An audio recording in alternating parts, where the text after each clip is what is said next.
The ICC's recent decision has created a global divide, with world leaders voicing differing opinions on the warrants. This divide reflects varying perspectives on international law and the pursuit of justice. U.S. President Joe Biden's criticism of the ICC's decision, alongside threats from American lawmakers to impose penalties on compliant nations, illustrates the intricate geopolitical consequences tied to this case. The international community's reaction, particularly from European countries, is pivotal as it could sway the enforcement of ICC warrants and shape the global perception of justice. Netanyahu's defense strategy includes framing criticisms as anti-Semitism, a tactic that complicates the international response to both his actions and the ICC's authority, raising ethical questions about accountability. The evident double standards in how nations apply international law contribute to a rising skepticism about the West's commitment to human rights, potentially diminishing global trust. The ICC's effectiveness hinges on the cooperation of member states to enforce its rulings, a crucial aspect for the preservation of international law and accountability. Inaction could severely undermine the court's legitimacy. It's important to note that ICC arrest warrants remain valid until judges withdraw them, and there is no statute of limitations. This enforces the relentless pursuit of justice and upholds international law.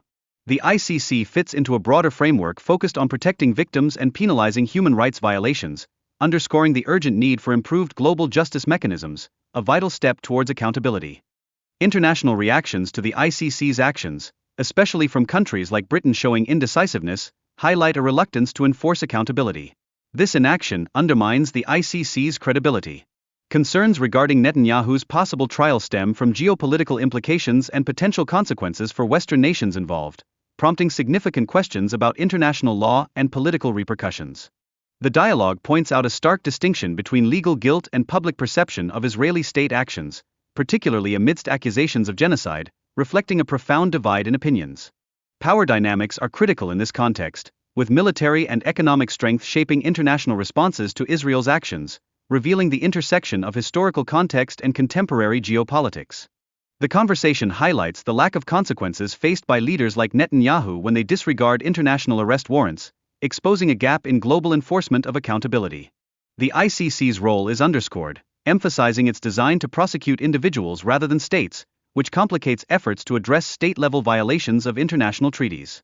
Political reactions to the ICC's findings are notably absent, indicating a failure among major powers to uphold international law, which casts doubts on the credibility of the ICC. Historical context reveals this is not a new issue.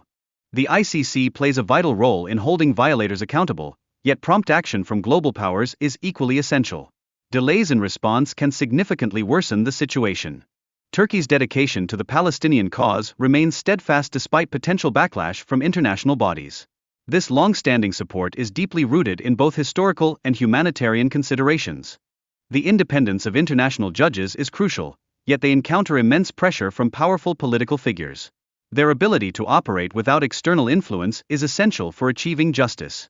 Historical sanctions against previous court officials illustrate that external pressures do not significantly hinder the court's ability to fulfill its mandate, a point evident across multiple administrations. The court functions under a specific mandate from states, reinforcing its duty to both the states and victims.